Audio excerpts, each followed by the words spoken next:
Өздеріңіз білетіндей қазіргі таңда боялмайтын зат жоқ шығар. Қабырға, шатыр, көлік, жол белгілері сияқты өндірістік нысандардан бөлек адамның тырнағы, беті, тіптен көзі де боялады. Краска миық жағатын қызға бас кететін қазіргі заманда осы айтылғандардың ішінде еліміздегі ең жақсы дамыған сала көз бояушылық. Мынау көше жақ бетті бояған, боковойын бояған көрінетін жақтарын. Бер жағынан адам кіретін жағын боямаған. Армысыздар ағайын, сіздермен жаңа Қазақстанда құрылысшылардың жұмысын жеңілдетуге өз үлесін қосып жүрген Оксипроп компаниясы және жүргізушісі мен Қуанбай Ерназар. Бүгінгі шығарылым краска түрлері, краска аппараттары және оларды дұрыс қолдану жолдары туралы болмақ. Басты рөлдерде Кисточка Карада, Валик Имирзалыоğlu, Краскопульт Эртугрул және безвоздушный распылитель. Асау жүрек. Бірінші бөлім. Кисточка мен валикті білмейтіндер жоқ шығар. 100-200 квадрат метр шамасында қабырғаларды бояу үшін таптырмас құрал. Кез келген құрылыс дүкенінен сатып алсаңыз болады. Бағаларда қолжетімді. Дегенмен бояғаның жөні осы екен деп, валик пен красканың сапасы түрін алып, жұмыс технологиясын сақтамай оңды-солды боясаңыз, валик пен жабысып қопарылып түскен лифкаш және валиктің жүріп өткен жолдарының іздері көрініп, көңіліңізді қалдырар анық. Жақсы нәтижеге қол жеткізу үшін YouTube-тан 1-2 мастердің видеосын ерінбей қарап шыққаныңыз жөн. Кемшіліктеріне келер болсақ, жұмыс өнімділігі төмен болғандықтан үлкен объемдарды бітіруге көп уақыт кетеді. Егер жылдам бояйтын болсаңыз, красканың жартысы далаға шашырайды. Тегіс беттерге ғана қолдануға болады. Қабырғаның бұрыштары сияқты қуыс жерлерге жете алмағандықтан, ондай жерлерді кисточкамен бояп алу қажет. Ал кисточканың сызықтары черно-белый телевизордың экраны сияқты өткен ғасырды еске түсіріп тұрғандай. Красканы ыдысқа қайта-қайта құйып, үнемі өзіңмен бірге тасып жүруге тура келеді. Краска жұмыстың соңғы нәтижесін көрсететін өте маңызды процесс. Сондықтан боялған қабырға Лениннің басы сияқты жып-жылтыр болып жатуы тиіс. Ал валик жолдас болса, өз кезегінде бұл жерді мен боядым дегендей қолтаңбасын қалдырып отырады. Егер бұдан жақсырақ нәтижеге қол жеткізгіңіз келсе, краскопульт қолдансаңыз болады. Краскопульт бояуды тозаңдандырып шашады. Оларды негізінен екі түрге бөлуге болады. Біріншісі желдің күшімен үрлеп шашса, екіншісі сұйықтықтың өзін поршын арқылы жоғары қысыммен шашады. Бұл өзіміз жиі көріп жүрген көлік жуғанда қолданылатын кешірдің системасы сияқты. Бұл туралы сәл кейінірек, қазір бірінші түріне тоқталсақ.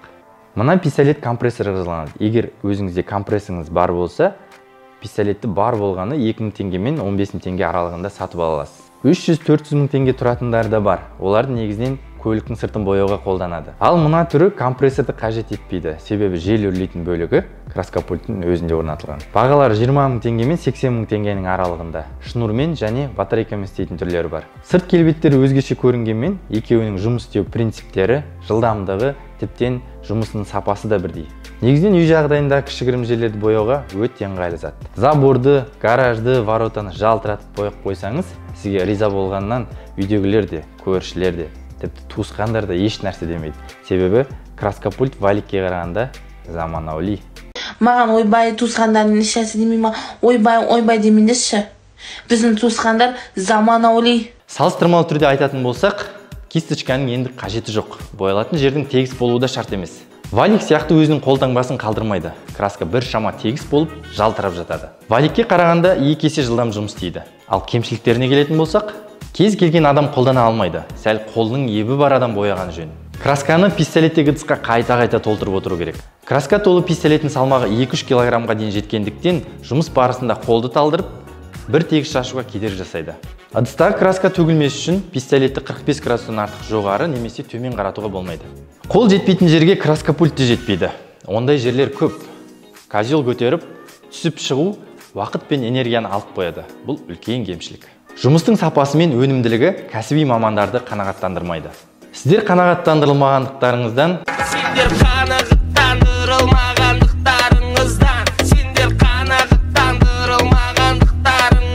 өткен ғасырдың ортасында сонау Америка елінде бас дейтін шинобратандар безвоздушный распылитель деп аталып жүрген ауасыз бүріккіш аппаратын ойлап тапты. Америкада 1926 жылы ағайынды гриллер Graco компаниясының негізін қаласа, 1974 жылы Titan компаниясы құрылды. Немістер де қарап жатпады. Кеңес үкіметінен оңбай жеңіліп, әлемді соғыспен емес, экономикамен жаулап алуға болатынын түсінген Германия елінде 1947 жылы Йозеф Вагнер есімді инженер безвоздушный распылитель аппаратын ойлап тауып, Вагнер компаниясын өмірге алып келді. Екі дүниежүзілік соғыстан кейін әбден құлдыраған әлем экономикасы 20 ғасырдың соңынан қарай қайта жанданып, безвоздушный распылитель сияқты жаңа технологияларға деген сұраныс патологына жетті. Жоғарыда айтылған 3 компания 7 миллиард халқы бар жер планетасында монополиске айналды. Сұраныс көп, товар жеткіліксіз болғандықтан бағасы айқайлап кетті.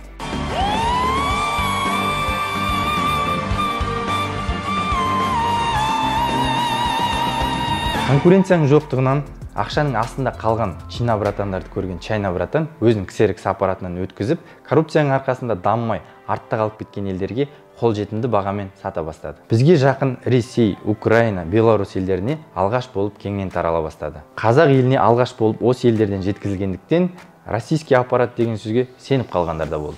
2019 жылы отандық Оксипроп компаниясы елімізге покраска аппараттарын жеткізіп, 3-4 жылдың ішінде жоғары сапа мен қолжетімді бағаның арқасында осы салада көш бастап, супер сервисінің арқасында талай тұтынушылардың жүректерін жаулап, сенімді серігіне айналды. Әп бәрекелді. Осылай жасау керек еді. Солай жасау керек еді. Неге солай жасамасқа? Солай жасау керек еді. Неге соны жасамасқа? Соған әрекет жасамасқа? Неге жасамасқа? Неге жасамайды? Соны жасамасқа, неге жасамасқа? Соны жасау керек. Валик пен краска пульттегі кемшіліктерді болдырмас үшін қазіргі таңда елімізде безвоздушный распылитель аппараттарын қолданушылар көбейіп келеді. Оның себептері красканы ыдыстарға қайта-қайта құйып, өзіңізбен бірге тасып жүрмейсіз. Қабырғаның бұрыштарын кисточкамен айғыздаудың қажеті жоқ. Боялатын беткейдің тегіс болуы шарт емес. Жұмыс өнімділігі жоғары болғандықтан үлкен объемдарды қысқа мерзімде бітіресіз. Демек, көп ақша таба аласыз. Жұмыс сапасын айтуға теңеу таппай тұрғаным, қалай түсіндірсем екен? Үйіңіздің қабырғалары соңғы үлгідегі автокөліктің сырты сияқты бір тегіс болып жалтырап жатады. Кемшіліктер туралы білсеңіз, комментарийге жаза кетіңіздер. Егер көлігіңізді біреу валикпен бояймын десе, келіспесіңіз анық. Себебі сіз краска пультпен бояу керектігін білесіз. Осы видеодан кейін үйіңізді валикпен боятпайсыз деп ойлаймын. Себебі сіз безвоздушный распылитель аппараты туралы білдіңіз. Осы видео сізге пайдалы әрі қызықты болды деген сеніммен бүгінгі шығарылымды аяқтаймын. Лайк басып пікір қалдыруды ұмытпаңыздар.